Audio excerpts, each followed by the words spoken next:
It rained apparently last night, but this video is called America I Hardly Knew Ye, okay? And so it's this idea that I've been talking about on here for the past few weeks, which is a little controversial with Western people, okay? But this is my reality. This is my truth. This is how I grew up. And just because it makes you uncomfortable or you can't relate, that doesn't mean that it's not valid for me in my life. And for many people who are currently living in America, this is their truth and this is valid. Welcome back to the channel. You're watching Journey with Us, a family that travels throughout South and Eastern Africa. We are living in the beautiful, immaculate, stupendous, magnificent Mauritius, Africa. I'm on my roof overlooking the mountains right now, but it's a cloudy day, so I can't really see them. And it's chilly. Guys, I've never been so much happier to be a little bit cold. Y'all see I have a sweatshirt on. To be a little bit more cold. It has been so hot on this island and I'm like, oh my gosh, when's it gonna be winter? When's the cold season gonna come? When's it gonna be a little bit cooler? And I don't know, y'all, it's feeling like we might be in that season. Y'all know summer in the States is winter for us over here in Africa, especially on this side of Africa, okay? And so yeah, we might be in the little cool season. No more swimming, maybe, I don't know. I don't know if it's just the morning, but we'll see. But this is my essentially testimony of America I hardly knew ye. And continuing on with the video that I did a few weeks ago, it was called I Learned a Hard Lesson in 2020 or something like that. It got a lot of engagement, it got a lot of traction. One thing that I want to start with, a prerequisite, is that on this channel, you do not have to agree with my views, but you will respect them. So if you comment and you are disrespectful, you will be banned. I will immediately block you. But the way that I can block you with YouTube, it's so funny, I love YouTube. The way that I can block you, you will be muted. So you will be still commenting and talking to yourself, but nobody can see you commenting. So that's number one, we have to start with the prerequisite. And this will just lead directly in, because this is actually a thing with Western society that is horrible. People in Western society, especially in America and Great Britain, are so violent, like so violent. And I did not grow up like that, y'all. I keep telling y'all, I grew up in a Jewish community and I did encounter some violence, which I'm probably gonna get to briefly in this video. But the way that Western society is so violent, mainly in the Black communities, like so violent, and then y'all will sit and be like, well, who made us this violent? It's like, please stop with the excuses. At the end of the day, when everybody goes up on Judgment Day to speak to the Most High, he's gonna tell you to give an account for everything good and bad that you did. And like, you're not gonna be able to say, well, you put me in this situation with the white man and all. Like, that's crazy. That's legitimately crazy. And the fact that I even have to open up in a video like this and say this to people that are supposed to quote unquote be my people is astronomical. It's insane. It's crazy. Because in Western society, the way that a lot of Black people function is so dysfunctional. And then they bring a lot of that abroad, sometimes depending on what area you're in. That's why I live in an area where there's not a lot of Westerners, to be quite honest with you. Just period. That's why I chose it. That's why we chose this country, because it gets to a point like the community is toxic, the community as it stands, and we can see this through the constant videos that we see online. I just saw a video last week of two Black women jumping this Mexican waitress in a restaurant, broke her pinky finger, all because she wanted $50 back from some food that she bought and ate. And we say, oh, these things are okay, this isn't happening. Please stop lying to yourself, okay? So that's number one. That's like the prerequisite. That is the understanding of the fact that people in America, and it can be Blacks and whites, it doesn't have to be just Black, because white people like that in America are the same way, and they're not necessarily like that if you meet them from different regions of the world. And so America, I never knew you, has this violence with it. It's just like tense and wild and crazy, and this mass disrespectfulness. Like, people in African and Asian countries, like, they'll come up to you, some people like bow and be very respectful. There's just this honor code and this respect code that I do not find in America, period. When you encounter Americans, you get reminded of how toxic they are, especially with everything that's going on online right now. Like, imagine if Black America was a country. It would totally dismantle itself. I'm gonna tell you that. And y'all may be mad, y'all may say whatever, but it's a fact. Look at the way that our community deals with people. No context, no education. And I'm like, there's no way people graduated from college like this and this is how you interact with people. There's no possible way. There's no way. There's no way, because it literally takes 15 minutes of research to get to the truth of the matter. And it could be any matter, but people just don't want to do it, because that tells me people's heart isn't true to be in reality. Their heart is trauma, drama, and chaos. And it's like these people can't sleep without trauma, drama, and chaos. See, at night I be knocked out. I get my full 9 hours of sleep, okay? Because I want to live a long time. There's a study out there that says you need your full 9 hours of sleep if you want to live a long time. So I sleep peacefully. I be knocked out, except for when my baby girl wants some breast milk. That's about it. Other than that, I be knocked out till about this time at 6:30 a.m. So y'all, that's number one. Number two, America, I never knew ye. The school systems, to me, that's like one of the main things that is a huge issue, if you ask me, is the school system in America. It's treacherous. It's all bad. It's really bad, the school systems. So on one side, especially as I had young children in America and I was a young mom. So on one side, you have the suburban areas that have these institutional racism issues. I've encountered these. I'm going to tell you how. These institutional racism issues. But on the other side, you have like the Black schools or the like charter schools that are straight ghetto. And when I say ghetto, like these kids bringing knives, they're bringing guns, they're cussing out the teachers, they're cussing out the kids, they're knocking the kids out. And if you think that I'm supposed to live in that society and raise my wonderful family in a society like that, you got to be insane. I'm sorry. You got to, because that's not functional. That's a trauma bond, okay? Now, my next point, I'm going to talk about this story. When I was in 7th grade, I was, and I had processed this for years before speaking this like this, but when I was in 7th grade, I was like jumped by a group of boys, okay? It was a Black kid, a white kid, and a Hispanic kid. So I'm walking down the hall, they pull me into the bathroom and jump me and try to essentially like assault me, okay? Very traumatic. Still breathe through it, because that takes me back, okay?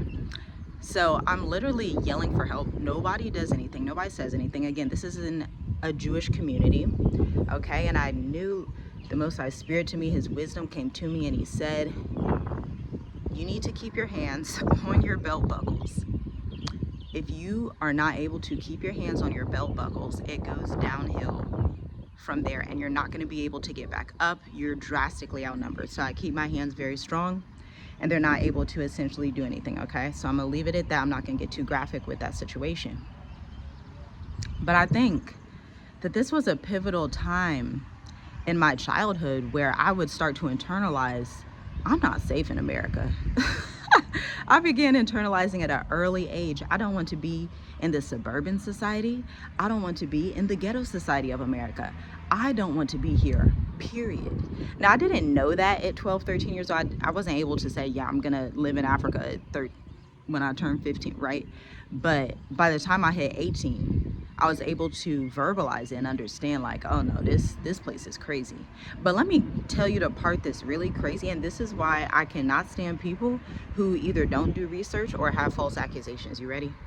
This is crazy. Now, this is where I talk about racism, and that's why on this channel, when you say, oh my gosh, Mauritius is racist, oh my gosh, Africa has colonizers in it, oh my gosh, I don't want to hear it. Because you got people out there like me and so many others who have been at the brunt of true racism, like what I'm about to tell you, and you're not even gonna believe this story, okay?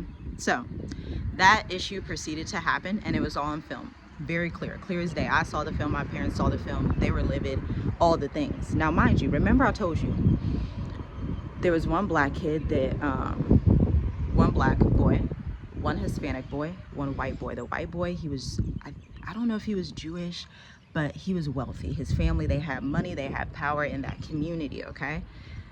So the black boy and the Hispanic boy, they get expelled, they get suspended. Remember, this is a school I've been in, a school district I had been in since 5 years old. The black boy and the Hispanic boy get suspended.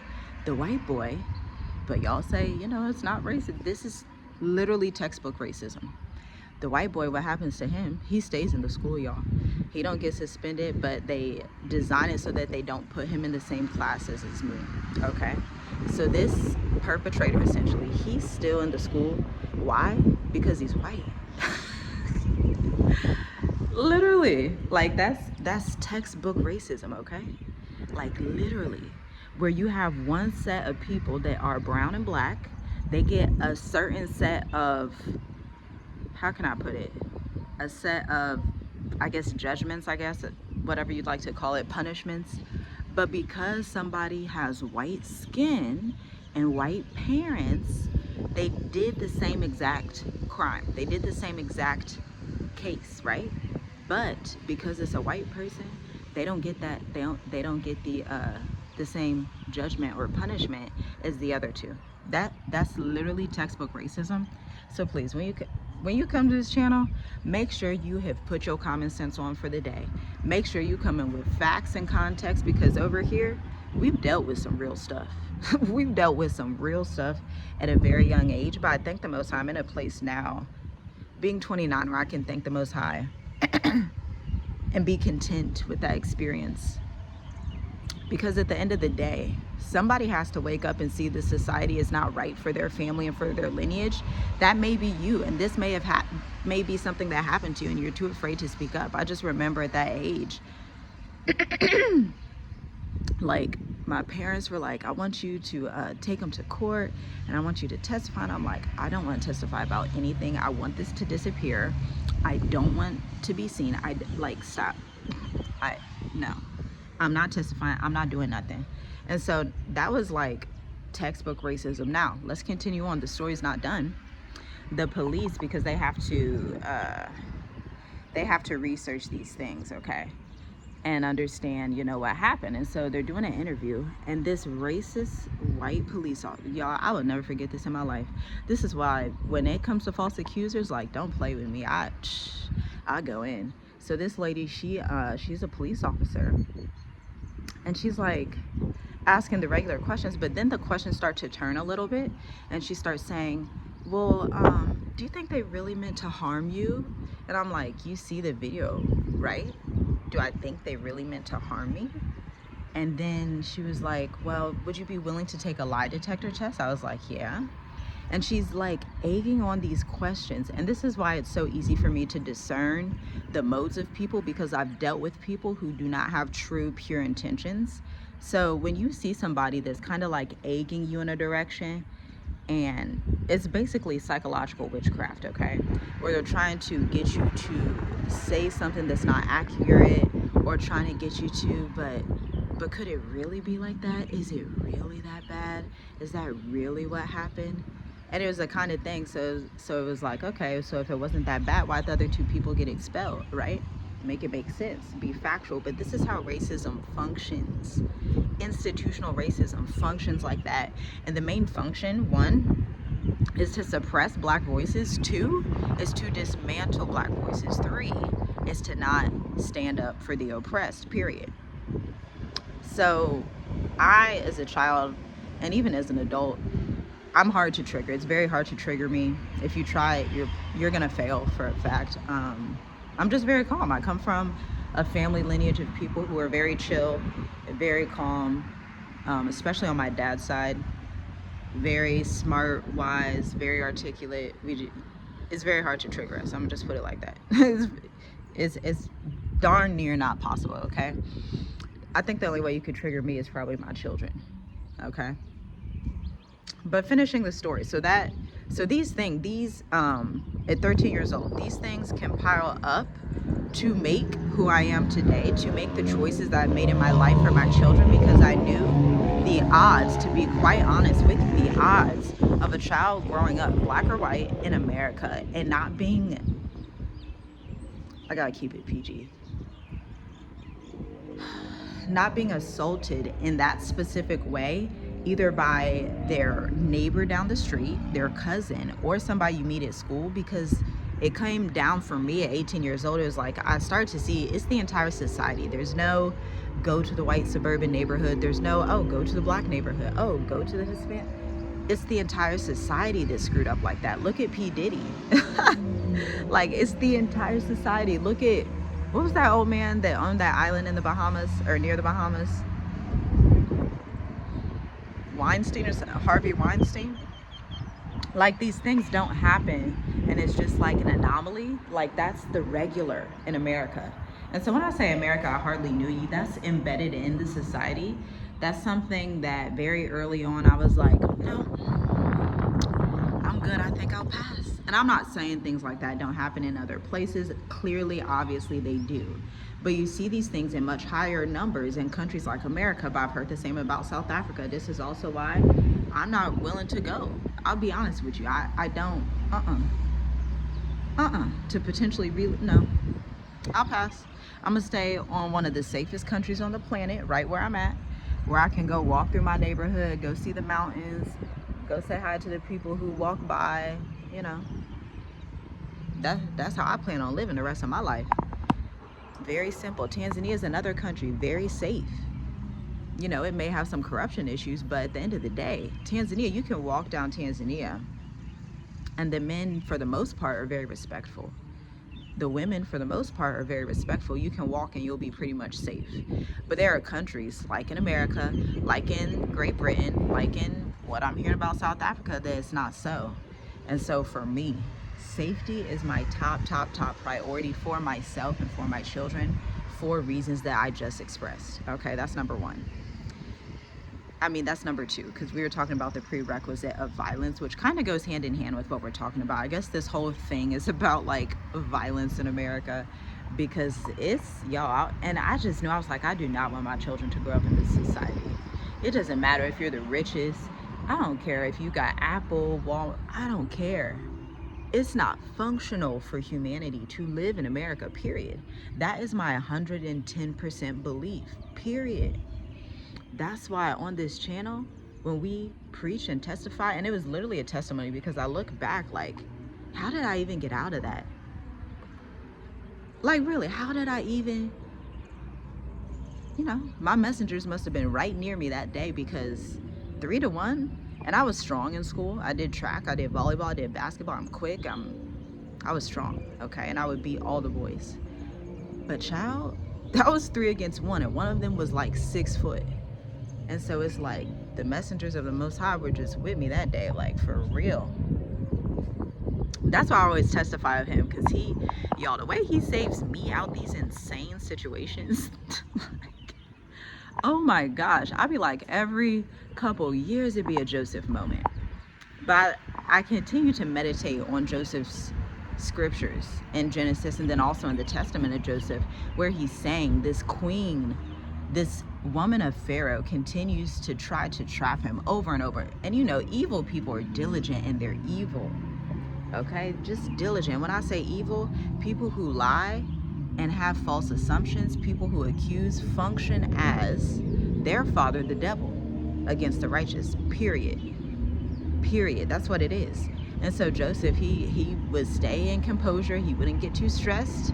He wouldn't get agitated. He would be in prayer. And it was probably because he was consistently praying, right? Always venerating the Most High's name, the Most High Yah, of Abraham, Isaac, and Jacob.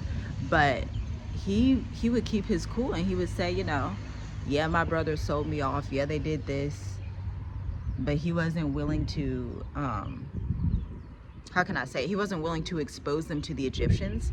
He wasn't going to be a victim. He didn't put on victim mentality and run around everywhere saying, guess what, my brothers, the 12 tribes of Israel, just sold me off, Like, Joseph wasn't like that. And if you read the testament of Joseph, you can learn that lesson and see, okay, when I'm tried and when I'm being refined, how should I respond to people? Or should I respond to people? Because Joseph, that testament of Joseph, y'all gotta read it. I might play it again today. It's a phenomenal book. You should listen to all the testaments of the 12 patriarchs. They're apocryphal books. But Joseph's testament and testimony is like, woo, child. My goodness, okay?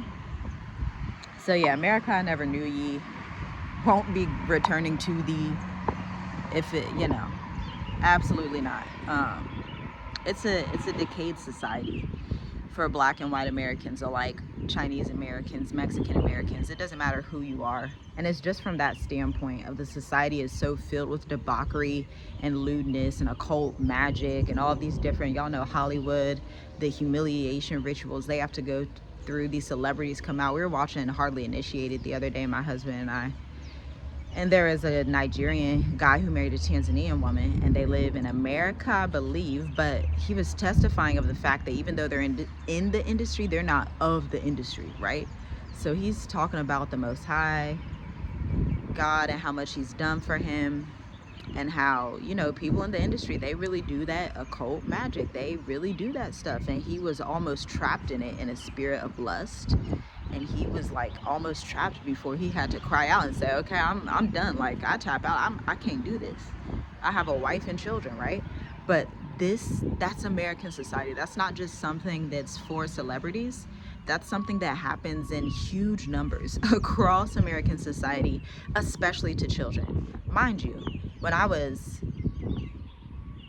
I work at Children's Hospital? I worked at Nationwide Children's Hospital at 19. It was my dream job, y'all, because I had almost passed away when I was 12 in Nationwide Children's Hospital of pneumonia, okay? Your girl, I told y'all I've been through some stuff when I was 12 years old. I had a bad case of pneumonia. Pneumonia filled my lungs like the bacteria of pneumonia, and so I could not breathe. They rushed me to the emergency room. I spent a whole week in Nationwide Children's Hospital in Columbus, Ohio. Shout out to them, because I've been a patient and have worked there taking care of patients. Phenomenal hospital, by the way. Very colorful, very beautiful. And they pay well, okay? If any of y'all gonna go work there, they pay great. Yeah, so I'd almost passed away at 12 years old, and I just remember them being so caring. That experience was like, okay, this is, you know, done been through some stuff. This stuff is intense, okay? And so at 19, I think I was 19. I had to be 19 because I worked there for, no, I think I was 18. I worked there for like 5 years. No, 3 to 5 years, something like that. Not 5 years. I left. I might have been, I was definitely 18, okay? Because I moved to Africa at 24. Okay, 5 years. Because I would have been 23. Yeah. Okay, so that was like my dream job. I didn't get it the first time. I tried the first time. I was like, oh, I didn't get it. Try again. Second time. Oh, I didn't get it. Try again. For the neuroscience floor. Got it. Phenomenal hospital, but the stuff that I saw there, my, I said, because you don't even know this stuff exists until you work in a hospital like that. On that floor, guys, we would get children that had been thrown against the wall, babies, on a neuroscience floor. Neuroscience is where we deal with the brain. We take care of patients who have had seizures or some type of traumatic injury to the brain. The seizure part of the hospital was very small. The sleep apnea part small, and compared to the other part of the hospital that was on this neuroscience floor of babies that were thrown against the wall, yes, children that were being horribly abused, like toddlers, like going into rooms, toddlers have half their skull cut off their brain because their parents are insane. My gosh. I think that was probably another thing. That's probably another instance of experience in my life, seeing that multiple times over, seeing children, even names that I knew, like looking at the charts and it's like, oh, that's crazy.